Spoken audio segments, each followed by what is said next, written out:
tahun lalu itu sakit banget kalahnya, jadi nggak mungkin dong kita ngulangin lagi kesalahan yang sama.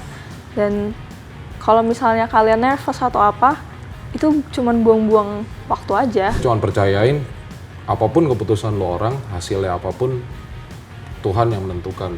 Mungkin kalau insya Allah Tuhan kasih rezeki buat aku insya Allah mau main di timnas senior sih. Saya cuma pesen satu, jangan aneh-aneh nih di sekolah. Jangan aneh-aneh. Iya, karena di aneh-aneh lo bermasalah, yang kena kita, yang rugi tim. Mau ngapain saya bilang. Halo, kembali lagi di Liputan 6 Sport. Udah lama nih kita nggak bahas DBL atau Development Basketball League. Dan beberapa minggu lalu, final DBL season 2025 Jakarta baru saja usai. Dan sudah ada juaranya. Nah, mau tahu siapa yang kemarin akhirnya bisa mengalahkan gelar juaranya SMA 70?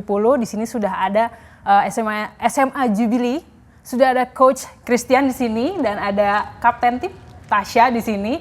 Nanti kita akan bahas di balik cerita kemenangan yang dramatis yang pada saat itu saya pun nonton, tegang, keringet dingin, gimana pemainnya. Nah, sekarang kita tanyain langsung aja Tasya sebagai kapten tim, apa yang terjadi di lapangan pada saat itu, karena yang kita lihat itu kan kejar-kejaran skor hingga overtime. Lalu apa sih anak-anak di sana, nervousnya masih ada atau emang panasnya kurang? Gimana tuh ceritanya Tasya? Sebenarnya kalau nervous atau gitu-gitu sih untuk yang kelas 10 sih kayak kebanyakan. Karena sebelum pertandingan aku juga sempat bonding sama tim. Kira-kira yang kelas 11, kelas 12 ini masih adakah yang nervous atau gimana?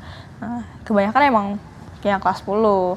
Setelah itu sebenarnya kita kalau stretching itu cukup panas untuk kayak benar-benar pengalaman kemarin karena di Indonesia Arena dingin. Kita harus benar-benar stretching, harus benar-benar keringetan.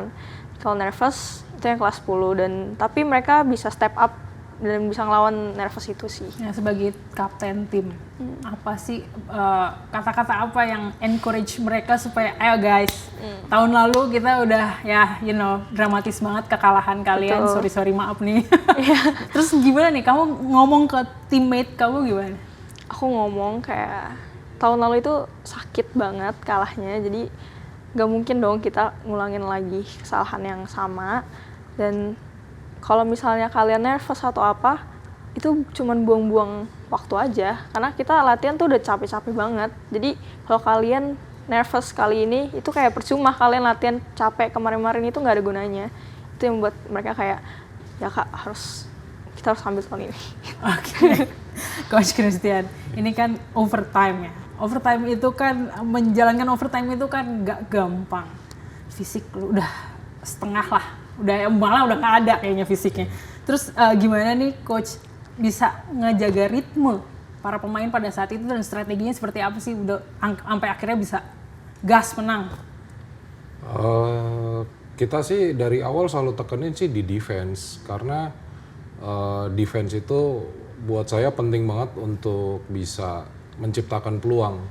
Sebenarnya peluang kita banyak pada saat di awal-awal, cuman untuk tercipta poin itu yang jujur saya mikir sampai quarter 4, aduh susah banget ya tembusnya dan nggak dapat momentum itu gitu loh. Nah akhirnya pas di overtime saya cuma bilang, udah ini bener-bener yang mau menang, yang mau juara itu yang bakal menang saya bilang. Karena lihat statistik lawan pun juga kayak, aduh udah mati-matian semua nih, tinggal siapa yang dapat kliknya aja.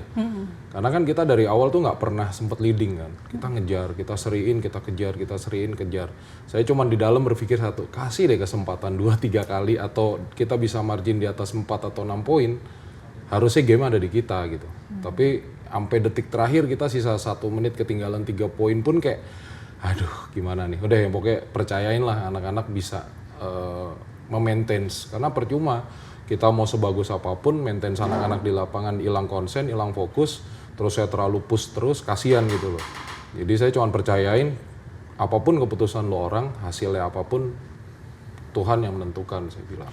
Tinggal lu mau apa, lu mau menang, lu lakukan kerja keras, lu defend, lu sabar, cari kesempatan.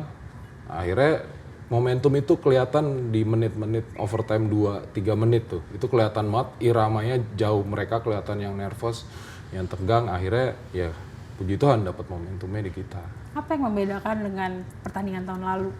Itu kan, sorry nyesek lagi nih bahasnya. Apa yang dibedakan dengan tahun ini untuk akhirnya gas terus untuk akhirnya menang? Yang membedakan sudah pasti fighting dan nothing tulus anak-anak sih sebenarnya. Karena jujur di 2 tahun terakhir tuh sebenarnya yang kita rasain ya, di luarnya itu kayak peluangnya Jubil nih juara. Sampai di tahun lalu itu tuh peluangnya Jubil harusnya juara nih, harus dapet. Tapi balik lagi game final ini yang selama 2 tahun, 3 tahun lah dengan tahun yang pertama saya di Putra, bener-bener siapa yang siap mental, siapa yang mau berjuang sampai akhir sih sebenarnya.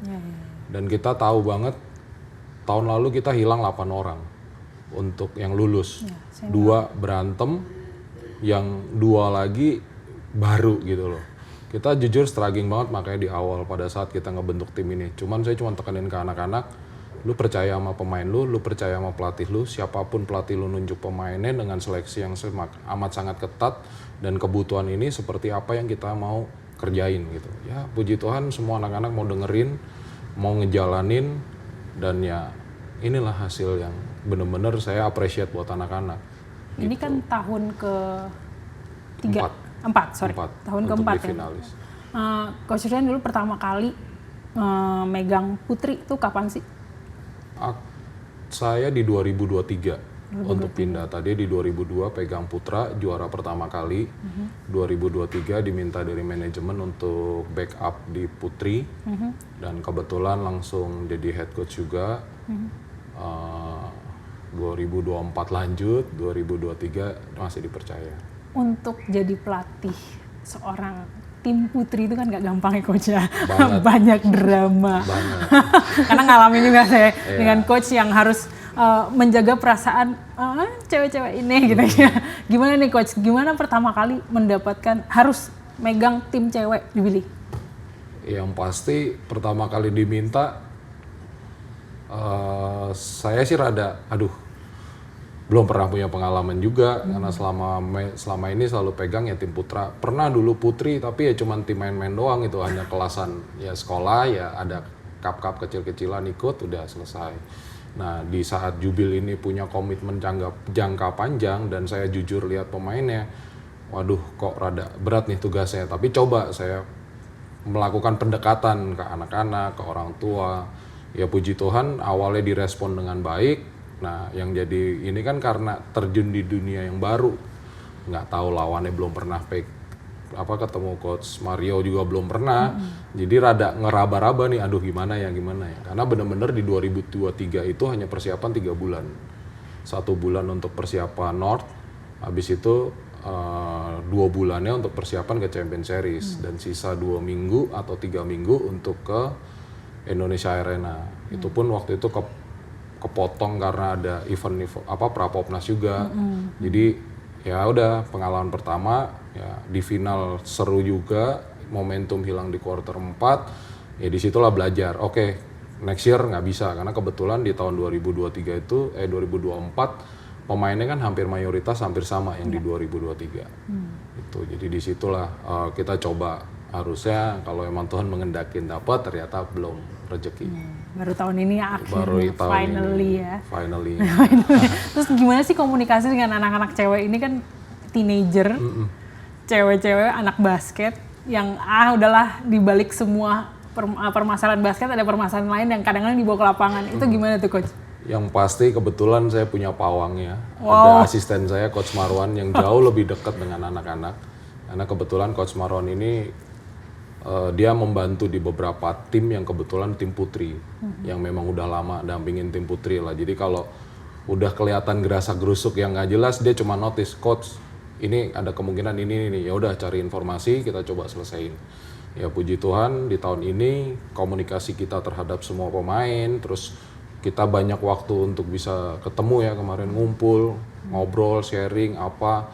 Ya puji Tuhan anak-anak pun juga mulai aware dengan posisi kita sebagai coach gitu loh.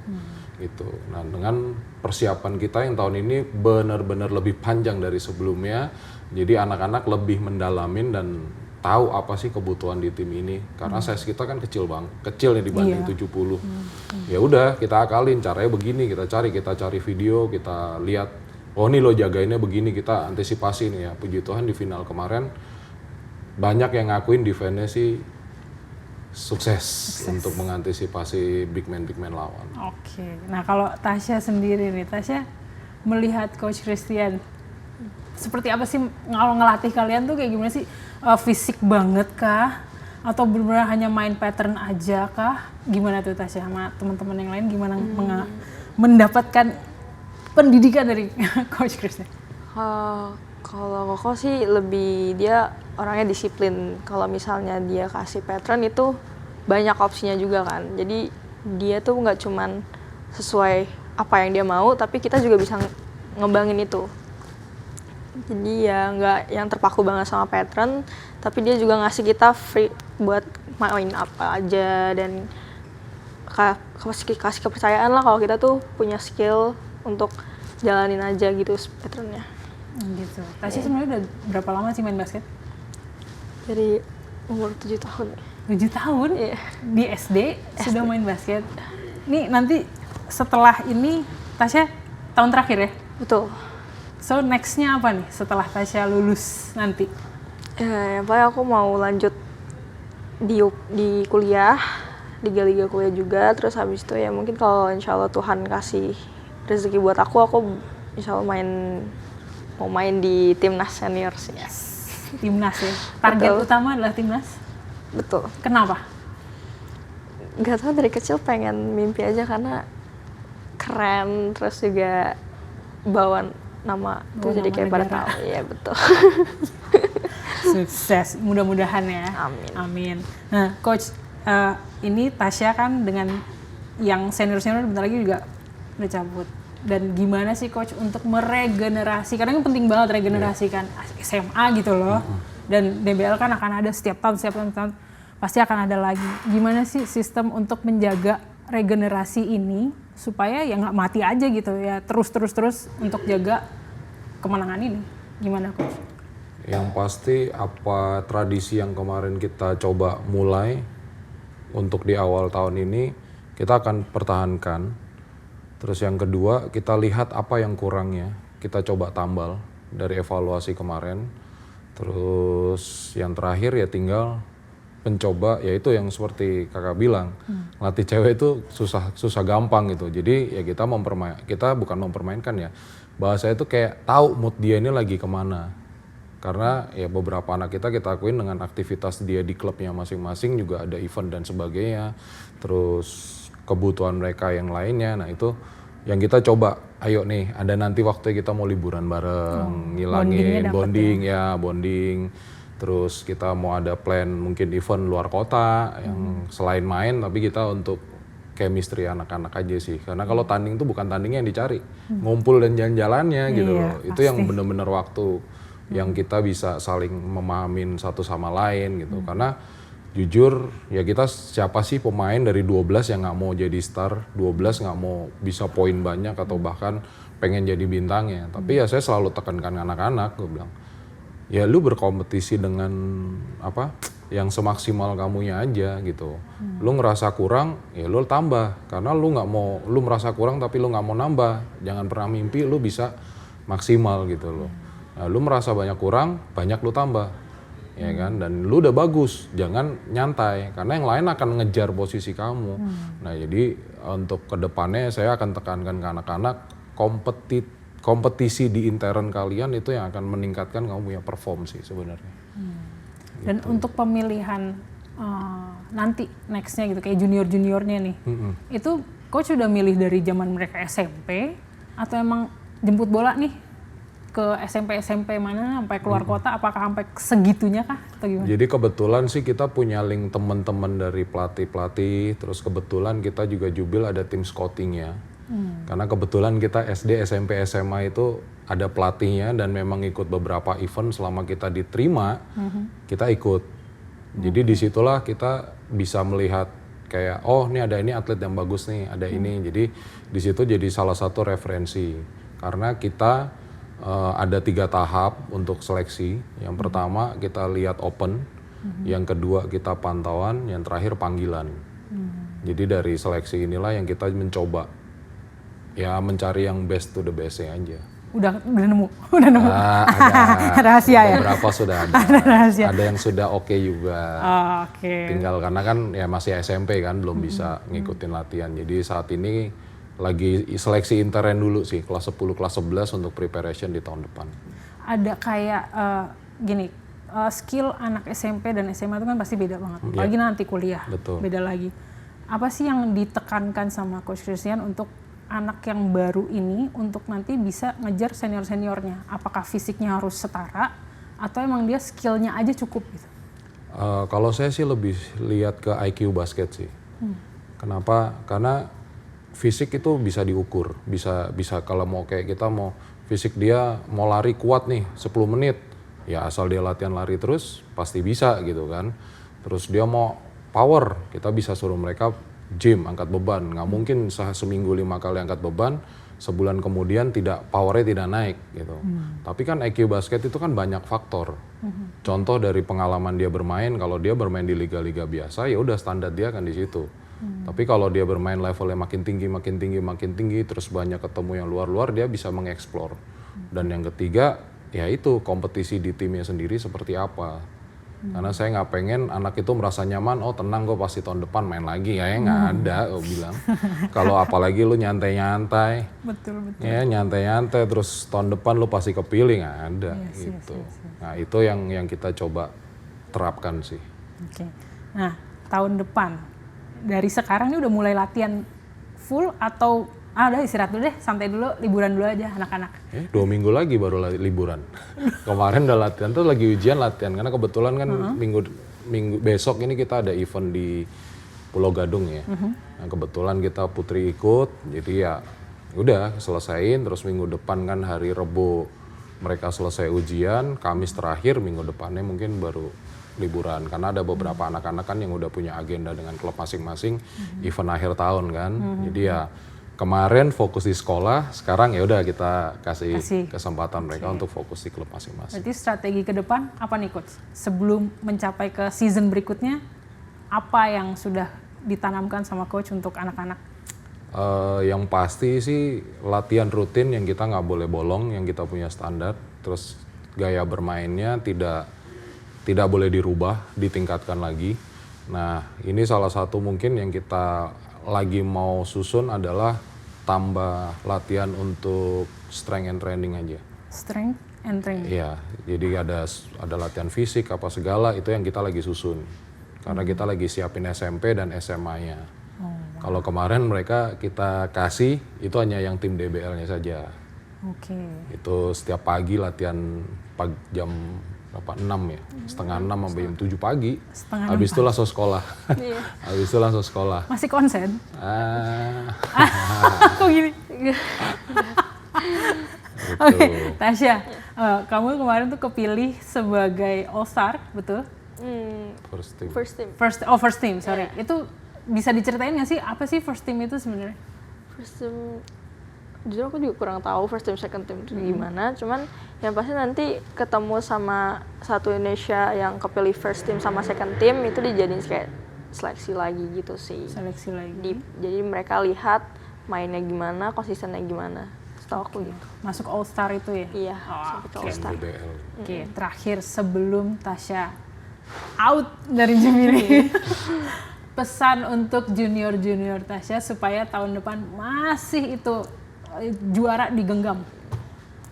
Ya pasti semangat, terus juga harus lebih solid lagi juga, jangan suka pada bandel gitu, kadang suka kayak lupa bawa rompi lah, bola lah, itu kan hal-hal basic itu harus diperbaiki juga. Habis itu kayak ya percaya satu sama lain, jangan pernah yang namanya nganggap teman itu saingan tim sendiri, anggap kita keluarga juga. Habis itu percaya diri sendiri, tim dan coaching staff, itu aja. Coach, untuk menjadi student athlete di DBL itu kan nilai pun juga harus bagus ya Coach. Betul. Gimana nih mempertahankannya antara oke, basketnya bagus tapi kok nilainya jeblok, pernah ada nggak sih kayak gitu-gitu? Kalau yang saya tahu ya di Jubil sendiri ada saat nilai-nilai turun atau apa, ada satu sesi mereka dikumpulin di guru berikut ada tambahan. Atau kayak Tasya kemarin sempat cuti 2 bulan. jadi kayak sekolah online gitu loh. Karena kebetulan TC HSBC yang buat di Solo, mereka di Tangerang full 1 bulan. Terus berangkatnya juga hampir 3 mingguan. Pulang, persiapan buat Champion Series. Dan dia harus masuk ke Popnas juga hampir 2 minggu. TC juga. Padat ya. Iya, jadi ya udah. Jadi di saat dia datang ke sekolah memang harus ngejar, udah ada apa sih kayak modul-modul yang memang dia harus diisi, kayak waktu dia kosong di sono nggak liburan, kita ada online-nya. Wah. Sekolah online juga gitu. Tasnya minimal kayak ya udah nih bahan belajar, nih ada sosial, diskusi sama guru-gurunya. Itu sih yang saya tahu sih. Cuman karena betulan cuman fokus di kepelatihan, nggak detailnya seperti apa sih. Jadi ya cuman bilangin ke anak-anak, saya cuman pesen satu, jangan aneh-aneh deh di sekolah. Jangan aneh-aneh. Iya, karena di aneh-aneh lu bermasalah, yang kena kita, yang rugi tim. Mau ngapain saya bilang. Nggak bisa main nanti Iya. ujung-ujungnya. Ya kita tahu lu capek, kita juga punya tuntutan, tapi setidaknya jangan aneh-aneh lah di sekolah. Itu jangan kayak ngelawan guru lah, apa, udahlah jangan sampai segitu ya. Karena lu keluar, lu izin kan pasti di fightin sama sekolah untuk lu bisa mengikutin kan, kayak turnamen lah, apa.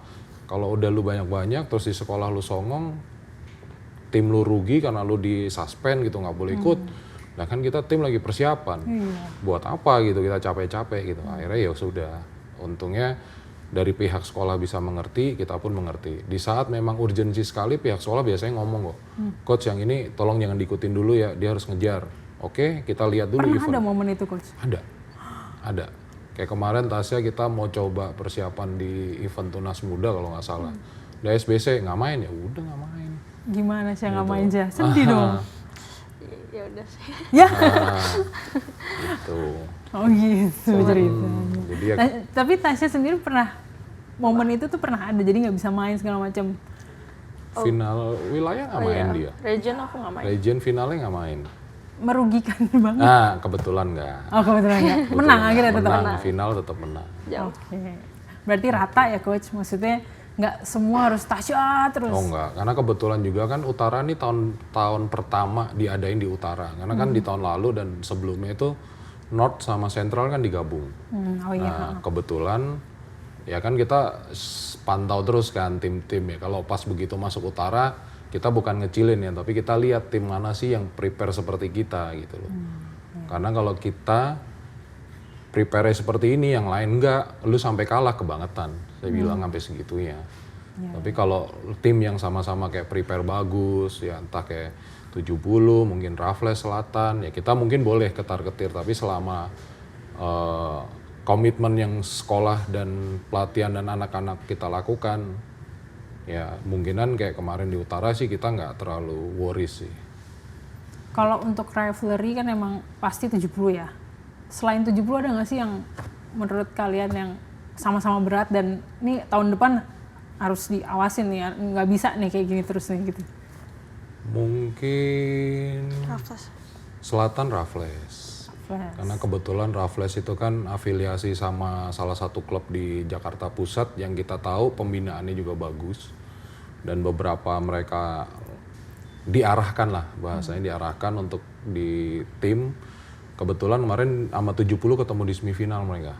Sayang banget, mungkin kalau mereka di seberang, ya salah satu kompetitor yang berat juga nih begitu masuk. Karena kan pasti finalis dipecah kan. Nah kalau Raffles pindah ke Bagane kita, mungkin rada repot juga nih untuk menangnya. Itu, jadi ya mungkin ke depan ada kayak Gonzaga mungkin. Karena yang putra juga lumayan kan, SMP dia juga bagus, putri juga junior NBL kemarin Gonzaga lumayan juga. Ya mungkin salah satu kalau di selatan sih itu. Kalau beberapa wilayah lain baru mulai step up sih saya bilang. Ya, tinggal kan kalau putri ini kan jumlah masa yang berkualitas atau maksudnya jumlah persaingannya kan nggak sebanyak cowok kan. Pasti. Jadi ya itu siapa cepat dia dapat, bahasanya seperti itu sih. Amin, siapa cepat dia dapat. Nah intinya tahun depan masih terus ngejar mempertahankan Terus tanpa Tasya. siap. Sedih. Gimana, sedih gak sih kalau Sedih sih. ninggalin tim yang 3 tahun kan berarti kamu? Gimana sih rasanya? Bakal kangen banget soalnya biasanya kita tiap tahun selalu ada preparation buat latihan pagi, sore, terus tiba-tiba udah nggak ada, tuh rasanya kayak kosong gitu sih. Bondingnya udah dapet ya? Iya, dong banget. Jangan nangis dong. Oke lah, sukses selalu dan jangan lupa timnas dikejar. Amin. Timnas, Tasya jangan lupa gas terus. terus. Jubilee tahun depan kita tunggu lagi di Indonesia Arena. Amin. Amin. Semoga sukses kalian semua, dan untuk anak-anak yang lain di luar sana jangan macem-macem, jangan aneh-aneh kalau kata Coach Christian. Belajar, basketnya tetap dijalankan tapi belajarnya juga harus jadi nomor 1. Oke, sampai jumpa lagi di Liputan 6 Sport. Sampai jumpa.